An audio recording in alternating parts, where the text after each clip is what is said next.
चंद्रगुप्त रचनाकार जयशंकर प्रसाद द्वितीय अंक प्रथम दृश्य। उद्भांड में सिंधु तट पर ग्रीक शिविर के पास वृक्ष के नीचे कॉर्नेलिया। सिंधु का यह मनोहर तट जैसे मेरी आंखों के सामने एक नया चित्रपट उपस्थित कर रहा है। इस वातावरण से धीरे धीरे उठती हुई प्रशांत स्निग्धता जैसे हृदय में घुस रही है। लंबी यात्रा करके जैसे मैं वहीं पहुंच गई हूँ जहाँ के लिए चली थी। यह कितना निसर्ग सुंदर है, कितना रमणीय है। हाँ, आज वह भारतीय संगीत का पाठ देखूं, भूल तो नहीं गई। कॉर्नेलिया गाती है, अरुण यह मधुमय देश हमारा, जहाँ पहुँच अनजान क्षितिज को मिलता एक सहारा। सरस तामरस गर्भ विभा पर नाच रही तरुशिखा मनोहर, छिटका जीवन हरियाली पर मंगल कुमकुम सारा। लघु सुरधुन से पंख पसारे, शीतर मलय समीर सहारे, उड़ते खग जिस ओर मुँह किए, समझ नीड़ निज प्यारा। बरसाती आँखों के बादल बनते जहाँ भरे करुणाजल, लहरें टकराती अनंत की पाकर जहाँ किनारा। हेम कुंबले उषा सवेरे, भरती ढुलकाती सुख मेरे, मदिर ऊँगते रहते जब जग, कर रजनी भरतारा। अरुण यह मधुमय देश हमारा। फिलिप्स प्रवेश करके, कैसा मधुर गीत है कॉर्नेलिया। तुमने तो भारतीय संगीत पर पूरा अधिकार कर लिया है, चाहे हम लोगों को भारत पर अधिकार करने में अभी विलंब है। कॉर्नेलिया। फिलिप्स, यह तुम हो? आज दारा की कन्या वाल्हिक जाएगी। फिलिप्स, दारा की कन्या नहीं कुमारी, साम्राज्ञी कहो। कॉर्नेलिया, असंभव है फिलिप्स। ग्रीक लोग केवल देशों को विजय करके समझ लेते हैं कि लोगों के हृदय पर भी अधिकार कर लिया। वह देव कुमारी सी सुंदर बालिका सम्राज्ञी कहने पर तिलमिला जाती है। उसे यह विश्वास है कि यह महान साम्राज्य की लूट में मिली हुई दासी है, प्रणय प्रणीता पत्नी नहीं। फिलिप्स, कुमारी, प्रणय के सम्मुख क्या साम्राज्य तुच्छ है। कॉर्नेलिया, यदि प्रणय हो। फिलिप्स, प्रणय तो मेरा हृदय पहचानता है। कॉर्नेलिया हंसकर, ओहो, यह तो बड़ी विचित्र बात है। कुमारी, क्या तुम मेरे प्रेम की हंसी उड़ाती हो। नहीं सेनापति, तुम्हारा उत्कृष्ट प्रेम बड़ा भयानक होगा, उससे तो डरना चाहिए। मैं पूछने आया हूँ कि आगामी युद्धों से दूर रहने के लिए शिविर की सब स्त्रियाँ स्कंदावार में सम्राज्ञी के साथ जा रही, क्या तुम भी चलोगी। नहीं, संभवतः पिताजी को यहीं रहना होगा, इसलिए मेरे जाने की आवश्यकता नहीं। कुमारी, न जाने फिर कब दर्शन हो, इसलिए एक बार इन कोमल करों को चूमने की आज्ञा दो। कॉर्नेलिया, तुम मेरा अपमान करने का साहस न करो फिलिप्स। फिलिप्स, प्राण देकर भी नहीं कुमारी, परंतु प्रेम अंधा है। तुम अपने अंधेपन से दूसरे को ठुकराने का लाभ नहीं उठा सकते हो। फिलिप्स। फिलिप्स इधर उधर देखकर, यह नहीं हो सकता। कॉर्नेलिया का हाथ पकड़ना चाहता, वह चिल्लाती, रक्षा करो रक्षा करो। चंद्रगुप्त प्रवेश करके फिलिप्स की गर्दन पकड़कर दबाता, वह गिरकर क्षमा मांगता, चंद्रगुप्त छोड़ देता। कॉर्नेलिया, धन्यवाद आर्यवीर। फिलिप्स लज्जित होकर, कुमारी, प्रार्थना करता हूँ कि इस घटना को भूल जाओ, क्षमा करो। कॉर्नेलिया, क्षमा तो कर दूंगी, परंतु भूल नहीं सकते फिलिप्स, तुम अभी चले जाओ। फिलिप्स नतमस्तक हो जाता है। चंद्रगुप्त, चलिए आपको शिविर के भीतर पहुंचा दूं। कॉर्नेलिया, पिताजी कहाँ हैं, उनसे यह बात कह देनी होगी। यह घटना नहीं, तुम ही कह देना। चंद्रगुप्त, ओह, वे मुझे बुला गए हैं, मैं जाता हूँ, उनसे कह दूंगा। कॉर्नेलिया, आप चलिए, मैं आती हूँ। चंद्रगुप्त का प्रस्थान। कॉर्नेलिया, एक घटना हो गई। फिलिप्स ने विनती की उसे भूल जाने की, किंतु उस घटना से और भी किसी का संबंध है, उसे कैसे भूल जाऊं। उन दोनों में श्रृंगार और रौद्र का संगम है, वह भी कितना आकर्षक है, कितना तरंग संकुल है। इसी चंद्रगुप्त के लिए न उस साधु ने भविष्यवाणी की है भारत सम्राट होने की, उसमें कितनी विनयशील वीरता है। प्रस्थान। कुछ सैनिकों के साथ सिकंदर का प्रवेश। सिकंदर, विजय करने की इच्छा क्लांति से मिटती जा रही है। हम तो इतने बड़े आक्रमण के समारंभ में लगे हैं और यह देश जैसे सोया हुआ है। लड़ना जैसे इनके जीवन का उद्वेगजनक अंश नहीं, अपने ध्यान में दार्शनिक के सदृश्य निमग्न है। सुनते हैं पौरव ने केवल झेलम के पास कुछ सेना प्रतिरोध करने के लिए या केवल देखने के लिए रख छोड़ी है। हम लोग जब पहुंच जाएंगे तब वे लड़ लेंगे। एनिसाक्रेटिस, मुझे तो ये लोग आलसी मालूम पड़ते हैं। सिकंदर, नहीं नहीं, यहाँ के दार्शनिक की परीक्षा तो तुम कर चुके, दांड्यायन को देखा ना। थोड़ा ठहरो, यहाँ के वीरों का भी परिचय मिल जाएगा। यह अद्भुत देश है। परंतु आम्बिक तो अपनी प्रतिज्ञा का सच्चा निकला। प्रबंध तो उसने अच्छा कर रखा है। आम्बिक जो अपने ही राज्य से दगा कर रहा है। सिकंदर लोभी है। सुना है कि उसकी एक बहन चिढ़कर सन्यासिनी हो गई। मुझे विश्वास नहीं होता इसमें कोई रहस्य होगा, पर एक बात कहूँगा, ऐसे शैलपथ में साम्राज्य की समस्या हल करना कहाँ तक ठीक है। क्यों न शिविर में ही चला जाए। सिकंदर एनिसाक्रिटिस, फिर तो प्रेसेपोलिस का राजमहल छोड़ने की आवश्यकता न थी। यहाँ एकांत में मुझे कुछ ऐसी बात पर विचार करना है जिस पर भारत अभियान का भविष्य निर्भर है। मुझे उस नंगे ब्राह्मण की बातों से बड़ी आशंका हो रही। भविष्यवाणियाँ प्रायः सत्य होती हैं। एक ओर से फिलिप्स आम्बिक, दूसरी ओर से सेल्यूकस और चंद्रगुप्त का प्रवेश। सेल्यूकस को जिम्मेदारी दी थी चंद्रगुप्त की सिकंदर ने, क्योंकि उनका पूर्व परिचय था। सिकंदर कहो फिलिप्स, तुम्हें क्या कहना है। फिलिप्स आम्बिक से पूछ लिया जाए। आम्बिक यहाँ एक षड्यंत्र चल रहा है फिलिप्स, और उसके सहायक हैं सेल्यूकस। सेल्यूकस क्रोध और आश्चर्य से, इतनी नीचता। अभी उस लज्जाजनक अपराध को प्रकट करना बाकी ही रहा, उल्टा अभियोग प्रमाणित करना होगा फिलिप्स, नहीं तो खड़ग इसका न्याय करेगा। सिकंदर उत्तेजित न हो सेल्यूकस। फिलिप्स तलवार तो कभी का न्याय कर देती, परंतु देवपत्र का भी जान लेना आवश्यक था, नहीं तो ऐसे निर्लज्ज विद्रोही की हत्या करना पाप नहीं पुण्य है। सेल्यूकस तलवार खींचता। सिकंदर तलवार खींचने से अच्छा होता है कि तुम अभियोग को निर्मूल प्रमाणित करने की चेष्टा करते। बताओ तुमने चंद्रगुप्त के लिए अब क्या सोचा। सेल्यूकस चंद्रगुप्त ने अभी अभी कॉर्नेलिया को इस नीच फिलिप्स के हाथ से अपमानित होने से बचाया है, और मैं स्वयं यह अभियोग आपके सामने उपस्थित करने वाला था। सिकंदर परंतु साहस नहीं हुआ। क्यों सेल्यूकस।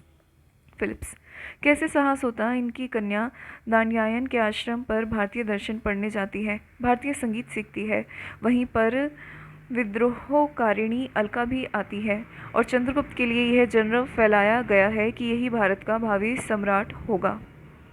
किनकी कन्या रही फिर ये। सेल्यूकस की। सेल्यूकस रोक, अपनी अबाध गति से चलने वाले जीप को रोक। सिकंदर ठहरो सेल्यूकस, तुम अपने को विचारधीन समझो। हाँ तो चंद्रगुप्त, मुझे तुमसे कुछ पूछना है। चंद्रगुप्त क्या। सुना है कि मगध का वर्तमान शासक एक नीच जन्मा जारद संतान है, उसकी प्रजा असंतुष्ट है, और तुम उस राज्य को हस्तगत करने का प्रयत्न कर रहे हो। चंद्रगुप्त हस्तगत नहीं, उसका शासन बड़ा क्रूर हो गया है। मगध का उद्धार करना चाहता हूँ। सिकंदर और उस ब्राह्मण के कहने पर अपने सम्राट होने का तुम्हें विश्वास हो गया होगा, जो परिस्थिति को देखते हुए असंभव ही नहीं जान पड़ता। चंद्रगुप्त असंभव क्यों नहीं। सिकंदर हमारी सेना इसमें सहायता करेगी, फिर भी असंभव है। चंद्रगुप्त मुझे आपसे सहायता नहीं लेनी है। सिकंदर क्रोध से, फिर इतने दिनों तक ग्रीक शिविर में रहने का तुम्हारा उद्देश्य। चंद्रगुप्त एक सादर निमंत्रण, सेल्यूकस से उपकृत होने के कारण उनके अनुरोध की रक्षा, परंतु मैं यवनों को अपना शासक बनने को आमंत्रित करने नहीं आया हूँ। सिकंदर परंतु इन्हीं यवनों के द्वारा भारत, जो आज तक कभी भी आक्रांत नहीं हुआ, विजित किया जाएगा। चंद्रगुप्त यह भविष्य के गर्भ में है, उसके लिए अभी से इतनी उछल कूद मचाने की आवश्यकता नहीं। सिकंदर अबोध युवक, तू गुप्तचर है। चंद्रगुप्त नहीं, कदापि नहीं। अवश्य ही यहाँ रहकर यवन रणनीति से मैं कुछ परिचित हो गया हूँ। मुझे लोभ से पराभूत गांधार राज आम्बिक समझने की भूल न होनी चाहिए। मैं मगध का उद्धार करना चाहता हूँ, परंतु यवन लुटेरों की सहायता से नहीं। सिकंदर तुमको अपनी विपत्तियों से डर नहीं, ग्रीक लुटेरे हैं। चंद्रगुप्त क्या यह झूठ है। लूट के लोभ से हत्या, व्यवसायियों को एकत्र करके उन्हें वीर सेना कहना, रणकला का उपहास करना है। सिकंदर आश्चर्य और क्रोध से, सेल्यूकस। चंद्रगुप्त सेल्यूकस नहीं, चंद्रगुप्त से कहने की बात चंद्रगुप्त से कहनी चाहिए। आम्बिक शिष्टा से बातें करो। चंद्रगुप्त स्वच्छ हृदय भीरु कायरों की सी वंचक शिष्टता नहीं जानता। अनार्य देशद्रोही आम्बिक। चंद्रगुप्त रोटियों के लालच या घृणाजनक लोभ से सिकंदर के पास नहीं आया। सिकंदर बंदी कर लो इसे। आम्बिक, फिलिप्स, एनिसाक्रिटिस टूट पड़ते। चंद्रगुप्त असाधारण वीरता से तीनों को घायल करता हुआ निकल जाता। सिकंदर सेल्यूकस सम्राट यह क्या, आपका अविवेक। चंद्रगुप्त एक वीर युवक है, यह आचरण उसकी भावी श्री और पूर्ण मनुष्यता का द्योतक है। सम्राट हम लोग जिस कामना से आए हैं उसे करना चाहिए। हम लोग जिस काम से आए हैं उसे करना चाहिए। फिलिप्स को अंतःपुर की महिलाओं के साथ वाल्हिक जाने दीजिए। सिकंदर अच्छा जाओ। प्रस्थान। द्वितीय दृश्य झेलम का वन प्रस्थ। चाणक्य, चंद्रगुप्त और अलका का प्रवेश। अलका आर्य अब हम लोगों का क्या कर्तव्य है। पलायन। चाणक्य चंद्रगुप्त व्यंग्य न कीजिए गुरुदेव, दूसरा उपाय क्या है। अलका, है क्यों नहीं? चाणक्य, हो सकता है। दूसरी ओर देखने लगता है। चंद्रगुप्त, गुरुदेव। चाणक्य, परिवारजक होने की इच्छा है क्या? यही एक सरल उपाय है। चंद्रगुप्त, नहीं, कदापि नहीं। यवनों को प्रतिपद में बाधा देना मेरा कर्तव्य है और शक्ति भर प्रयत्न करूंगा। चाणक्य, यह तो अच्छी बात है, परंतु सिंहरण अभी नहीं आया। सिंहरण इसका सहपाठी। चंद्रगुप्त, उसे समाचार मिलना चाहिए। चाणक्य, अवश्य मिला होगा। अलका, यदि ना आ सके? चाणक्य, जब काली घटाओं से आकाश घिरा हो, रह रहकर बिजली चमक जाती हो, पवन स्तब्ध हो, उमस बढ़ रही हो और आषाढ़ के आरंभिक दिन हो, तब किस बात की संभावना करनी चाहिए? अलका, जल बरसने की। चाणक्य, ठीक। उसी प्रकार जब देश में युद्ध हो, मालव सिंहरण को समाचार मिला हो, तब उसके आने की भी निश्चित आशा है। चंद्रगुप्त, उधर देखिए, वे दो आदमी कौन आ रहे हैं? सिंहरण का सहारा लिए वृद्ध गांधार राज का प्रवेश। चाणक्य, राजन? गांधार राज, विभव की छलनाओं से वंचित एक वृद्ध जिसके पुत्र ने विश्वासघात किया हो और कन्या ने साथ छोड़ दिया हो, मैं वही, एक अभागा मनुष्य। गांधार राज, अलका के पिताजी। गांधाराज, बेटी अलका, अरे तू कहाँ भटक रही है? कहीं नहीं पिताजी, आपके लिए छोटी सी झोपड़ी बना रखी है, चलिए विश्राम कीजिए। नहीं, तू मुझे अपनी झोपड़ी में बिठाकर चली जाएगी। जो महलों को छोड़ चुकी है उसका झोपड़ियों के लिए क्या विश्वास? नहीं पिताजी, विश्वास कीजिए। सिंहरण से, मालव, मैं कृतज्ञ हुई, क्योंकि इसके पिता ने भी राजमहल छोड़ दिया था। सिंहरण सस्मित नमस्कार करता है। अपने पिता के साथ अलका का प्रस्थान। चाणक्य, सिंहरण तुम आ गए, परंतु नहीं आर्य, आप आज्ञा दीजिए, हम लोग कर्तव्य में लग जाएं, विपत्तियों के बादल मंडरा रहे हैं। चाणक्य, उसकी चिंता नहीं, पौधे अंधकार में बढ़ते हैं और मेरी नीतिलता भी उसी भांति विपत्ति तम में लहलहाती होगी। हाँ, केवल शौर्य से काम नहीं चलेगा, एक बात समझ लो। चाणक्य सिद्धि देखता है, साधन चाहे कैसे ही हो। बोलो, तुम लोग प्रस्तुत हो? हम लोग प्रस्तुत हैं। तो युद्ध नहीं करना होगा? फिर क्या? सिंहरण और अलका को नट नटी बनना होगा। चंद्रगुप्त बनेगा सपेरा और मैं ब्रह्मचारी। देख रहे हो चंद्रगुप्त, पर्वतेश्वर की सेना में जो एक गुल्म अपनी छावनी अलग डाले हैं, वे सैनिक कहाँ के हैं? नहीं जानता। अभी जानने की आवश्यकता भी नहीं। हम लोग उसी सेना के साथ अपना स्वांग रखेंगे, वही हमारे खेल होंगे। चलो हम लोग चलें। देखो, नवीन गुल्म का युवक सेनापति जा रहा है। सबका प्रस्थान पुरुष वेश में। कल्याणी और सेनापति का प्रवेश। कल्याणी, सेनापति, मैंने दुस्साहस करके पिताजी को चिढ़ा तो दिया, पर अब कोई मार्ग बताओ जिससे मैं सफलता प्राप्त कर सकूं। पर्वतेश्वर को नीचा दिखलाना ही मेरा प्रधान उद्देश्य है। सेनापति, राजकुमारी। कल्याणी, सावधान सेनापति, क्षमा हो, अब ऐसी भूल ना होगी। हाँ, तो केवल एक मार्ग है। वह क्या? सेनापति, घायलों की शुश्रूषा का भार ले लेना है। कल्याणी, मगध सेनापति, तुम कायर हो। तब जैसी आज्ञा हो। स्वगतः स्त्री की अधीनता वैसे ही बुरी होती है, तो इस पर युद्ध क्षेत्र में भगवान ही बचावे। कल्याणी, मेरी इच्छा है कि जब पर्वतेश्वर यवन सेना द्वारा चारों ओर से घिर जाए, उस समय उसका उद्धार करके अपना मनोरथ पूर्ण करूं। सेनापति, बात तो अच्छी है। कल्याणी, अब तब तक हम लोगों की रक्षित सेना रुक कर देखते हुए, यह लो, पर्वतेश्वर इधर ही आ रहा है। पर्वतेश्वर का युद्ध वेग में प्रवेश। पर्वतेश्वर दूर दिखलाकर, वह किस गुल्म का शिविर है युवक? कल्याणी, मगध गुल्म का महाराज। पर्वतेश्वर, मगध की सेना? असंभव, उसने तो रण निमंत्रण ही अस्वीकृत कर दिया था। कल्याणी, परंतु मगध की बड़ी सेना में से एक छोटा सा वीर युवकों का दल इस युद्ध के लिए परम उत्साहित था। स्वेच्छा से उसने इस युद्ध में योग दिया है। पर्वतेश्वर, प्राच्य मनुष्यों में भी इतना उत्साह? हंसता है। कल्याणी, महाराज, उत्साह का निवास किसी विशेष दिशा में नहीं है। पर्वतेश्वर हंसकर, प्रगल्भ हो युवक, परंतु रण जब नाचने लगता है तब भी यदि तुम्हारा उत्साह बना रहे तो मानो। हाँ, तुम बड़े सुंदर सुकुमार युवक हो, इसलिए साहस न कर बैठना। तुम मेरी रक्षित सेना के साथ रहो तो अच्छा, समझा ना? जैसी आज्ञा। चंद्रगुप्त, सिंहरण और अलका का वेश बदले हुए प्रवेश। सिंहरण, खेल देख लो, खेल, ऐसा खेल जो कभी ना देखा होगा न सुना। पर्वतेश्वर, नट, इस समय खेल देखने का अवकाश नहीं। अलका, क्या युद्ध के पहले ही घबरा गए सेनापति? वह भी तो वीरों का खेल ही है। पर्वतेश्वर, बड़े ढीठ हो। चंद्र, न हो तो नागों का ही दर्शन कर लो। कल्याणी, बड़ा कौतुक है महाराज, इन नागों को ये लोग किस प्रकार वश में कर लेते हैं। चंद्रगुप्त, सब भ्रम से महाराज है, तब तो अवश्य पुरस्कार मिलेगा। सपेरों किसी चेष्टा करता, पिटारी खोलकर सांप निकालता। कल्याणी, आश्चर्य है, मनुष्य ऐसे कुटिल विषधरों को भी वश में कर सकता, परंतु मनुष्य को नहीं। पर्वतेश्वर, नट नागों पर तुम लोगों का अधिकार कैसे हो जाता है? चंद्रगुप्त, मंत्र महौषधि के भाले से बड़े बड़े मत नाग वशीभूत होते हैं। भाले से? हाँ महाराज, वैसे ही जैसे भालों से मत मातंग। तुम लोग कहाँ से आ रहे हो? सिंहरण, ग्रीकों के शिविर से। चंद्रगुप्त, उनके भाले भारतीय हाथियों के लिए वज्र ही हैं। पर्वतेश्वर, तुम लोग आंभिक के चर तो नहीं हो? सिंहरण, रातों रात यवन सेना वितस्ता के पार हो गई, समीप है महाराज, सचेत हो जाइए। पर्वतेश्वर, मगध नायक, इन लोगों को बंदी करो। चंद्रगुप्त कल्याणी को ध्यान से देखता। अलका, उपकार का भी यह फल है? चंद्रगुप्त, हम लोग बंदी ही हैं, परंतु रणव्यूह से सावधान होकर सैन्य परिचालन कीजिए। जाइए महाराज, यवन रणनीति भिन्न है। पर्वतेश्वर उद्विग्न भाव से जाता। कल्याणी सिंहरण से, चलो हमारे शिविर में ठहरो, फिर बताया जाएगा। चंद्रगुप्त, मुझे कुछ कहना है। कल्याणी, अच्छा तुम लोग आगे चलो। सिंहरण इत्यादि आगे बढ़ जाते हैं। चंद्रगुप्त, इस युद्ध में पर्वतेश्वर की पराजय निश्चित है, परंतु तुम कौन हो? मैं तुमको पहचान, मगध का एक सपेरा। और भविष्यवक्ता भी। मुझे मगध की पताका के सम्मान की। कौन? चंद्रगुप्त तो नहीं? अभी तो एक सपेरा हूँ राजकुमारी कल्याणी। हम दोनों को चुप रहना चाहिए। चलो। प्रस्थान, तीसरा दृश्य। युद्ध क्षेत्र, सैनिकों के साथ पर्वतेश्वर। सेनापति, भूल हुई।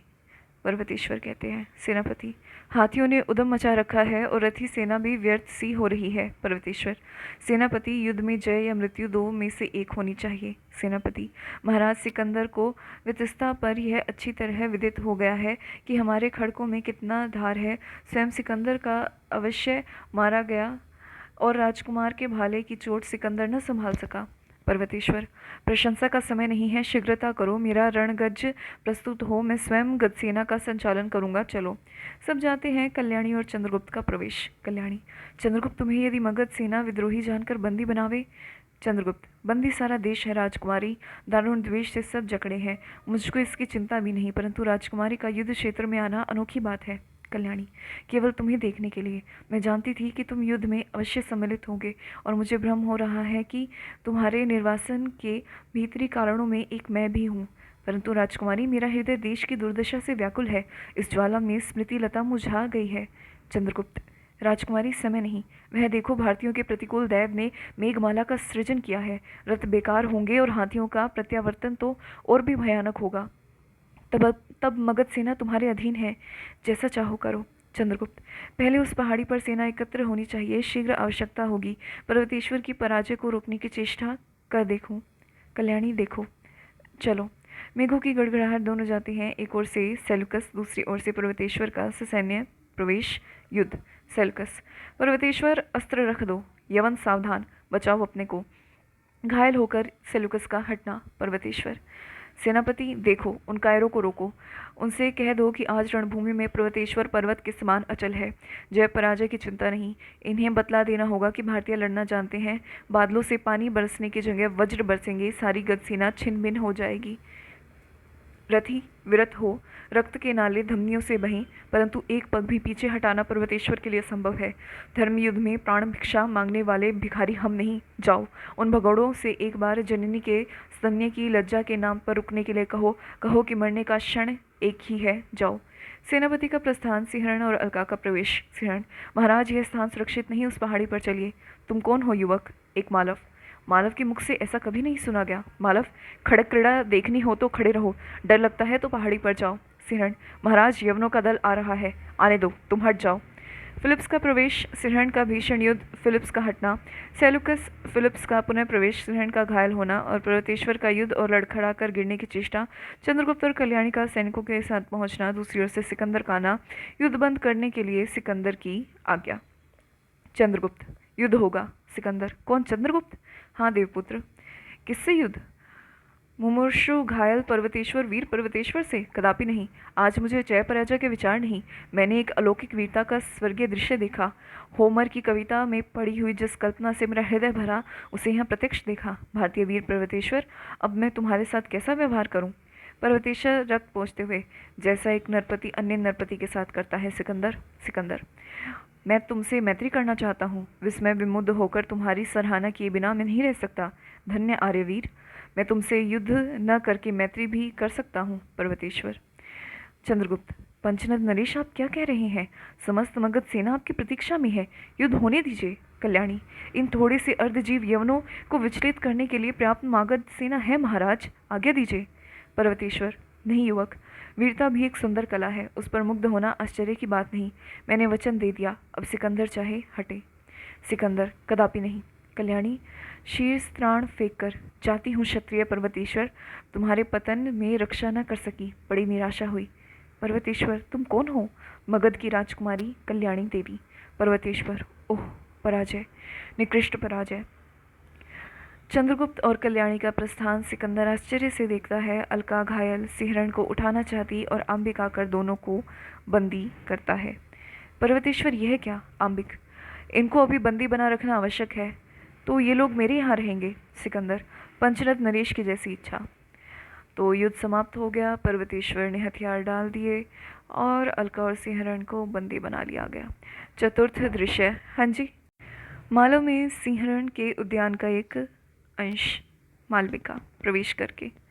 फूल हंसते हुए आते हैं, मकरंद गिराकर मुरझा जाते हैं, आंसू से धरनी को भिगोकर चले जाते हैं। एक स्निग्ध समीर का झोंका आता, निश्वास फेंक कर चला जाता। क्या पृथ्वी तल रोने के लिए है? नहीं। सबके लिए एक ही नियम तो नहीं, कोई रोने के लिए तो कोई हंसने के लिए। विचारती हुई, आजकल तो छुट्टी सी है, परंतु विदेशियों का एक विचित्र सा दल यहाँ ठहरा है। उनमें से एक को तो देखते ही डर लगता है। लो देखो, वह युवक आ गया, सर झुकाकर फूल संवारने लगती है। सिर झुकाकर फूल संवारने लगती है। इंद्रजालिक के वेश में चंद्रगुप्त का प्रवेश। चंद्रगुप्त। मालविका, क्या आज्ञा है? तुम्हारे नाग केशर की क्यारी कैसी है? हरी भरी। आज कुछ खेल भी होगा, देखोगी? खेल तो नित्य देखती हूँ, न जाने कहाँ से लोग आते हैं और कुछ न कुछ अभिनय करते हुए चले जाते हैं। इसी उद्यान के कोने से बैठी हुई सब देखा करती हूँ। मालविका। तुमको गाना आता है? आता तो है, परंतु परंतु क्या? युद्ध काल है, देश में रणचर्चा छिड़ी है, आजकल मालव स्थान में कोई गाता बजाता नहीं। रणभेरी के पहले यदि मधुर मुरली की एक तान सुन लूँ तो हानि न होगी। मालविका। न जाने क्यों आज ऐसी कामना जाग पड़ी है। मालविका। अच्छा सुनिए। अचानक चाणक्य का प्रवेश। चाणक्य। छोकरियों सी बातें करने का समय नहीं है मौर्य। चंद्रगुप्त। नहीं गुरुदेव, मैं आज की विपाशा के तट से आया हूँ, यवन शिविर भी घूम कर देख आया हूँ। क्या देखा? समस्त यवन सेना शिथिल हो गई। मगध का इंद्रजाली जानकर मुझसे यवन सैनिकों ने वहाँ की सेना का हाल पूछा। मैंने कहा, पंचनद के सैनिकों से भी दुर्धर्ष कई लक्ष्य रणकुशल योद्धा शत्रु तट पर तुम लोगों की प्रतीक्षा कर रहे। यह सुनकर कि नंद के पास कई लाख सेना है, उन लोगों में आतंक छा गया और एक प्रकार का विद्रोह फैल गया। चाणक्य। हाँ, तब क्या हुआ? कैलिस्नीस के अनुयायियों ने क्या किया? चंद्रगुप्त। उनकी उत्तेजना से सैनिकों ने विपाशा के को पार करना स्वीकार कर दिया और यवन देश लौट चलने के लिए आग्रह करने लगे। सिकंदर ने बहुत अनुरोध करने पर भी वे युद्ध के लिए सहमत नहीं हुए, इसीलिए रावी के जलमार्ग से लौटने का निश्चय हुआ। अब उनकी इच्छा युद्ध की नहीं। चाणक्य। और शूद्रकों का क्या समाचार? वे भी प्रस्तुत है। मेरी इच्छा है कि इस जगत विजेता का ढोंग करने वाले को एक पाठ पराजय का भी पढ़ा दिया जाए, परंतु इस समय यहाँ सिंहरण का होना अत्यंत आवश्यक है। चाणक्य। अच्छा, देखा जाएगा। संभवतः स्कंदावार में मालवों की युद्ध परिषद होगी, अत्यंत सावधानी से काम करना होगा। मालवों को मिलाने का पूरा प्रयत्न तो हमने कर लिया है। चंद्रगुप्त। चलिए, मैं अभी आया। चाणक्य का प्रस्थान। मालविका। यह खेल तो बड़ा भयानक होगा मागध। कुछ चिंता नहीं, अभी कल्याणी नहीं आई। एक सैनिक का प्रवेश। क्या है? सैनिक। सेनापति मगध सेना के लिए क्या आज्ञा है? चंद्रगुप्त। विपाशा और शत्रुद्रु के बीच जहाँ अत्यंत संकीर्ण भूभाग है, वहीं अपनी सेना रखो।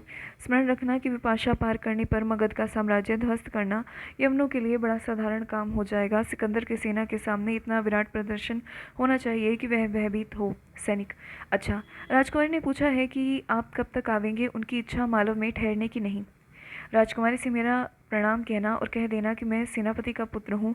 युद्ध ही हमारी आजीविका है। शूद्रकों की सेना का मैं सेनापति होने के लिए आमंत्रित किया गया हूँ, इसलिए मैं यहाँ रहकर भी मगध की अच्छी सेवा कर सकूँगा। सैनिक, जैसी आज्ञा। जाता है। चंद्रगुप्त कुछ सोचकर, सैनिक, क्या आज्ञा है? राजकुमारी से कह देना मगध जाने की उत्कट इच्छा होने पर भी वे सेना साथ न ले जाएं। इसका उत्तर भी लेके आना होगा। नहीं। सैनिक का प्रस्थान। मालविका, जो सिंधु कुमारी है, मालव में बहुत सी बातें मेरे देश से विपरीत है। इनकी युद्ध पिपासा बलवती है। फिर युद्ध। चंद्रगुप्त, तो क्या तुम इस देश के नहीं हो? नहीं, मैं सिंधु की रहने वाली हूँ। आर्य वहाँ युद्ध विग्रह नहीं, न्यायालयों की आवश्यकता नहीं, प्रचुर स्वर्ण के रहते भी उसका उपयोग नहीं, इसलिए अर्थमूलक विवाद कभी उठते ही नहीं। मनुष्य के प्राकृतिक जीवन का सुंदर पालना मेरा सिंधु देश है। चंद्रगुप्त, तो यहाँ कैसे चली आई हो? मालविका, मेरी इच्छा हुई है कि और देशों को भी देखूं। तक्षशिला में राजकुमारी अलका से कुछ ऐसा स्नेह हुआ कि वहीं रहने लगी। उन्होंने मुझे घायल सिंहण के साथ यहाँ भेज दिया। कुमार सिंहण बड़े हृदय हैं, परंतु मागध तुमको देखकर तो मैं चकित हो जाती हूँ। कभी इंद्रजाली, कभी कुछ। भला इतना सुंदर रूप तुमने विकृत करने की क्या आवश्यकता है? चंद्रगुप्त, शुभे, मैं तुम्हारी सरलता पर मुग्ध हूँ। तुम्हें इन बातों को पूछकर क्या करोगी? मालविका, स्नेह से हृदय चिकना हो जाता है, परंतु बिछले का भय भी होता है। अद्भुत युवक, देखो कुमार सिंहण कब आते हैं। प्रस्थान।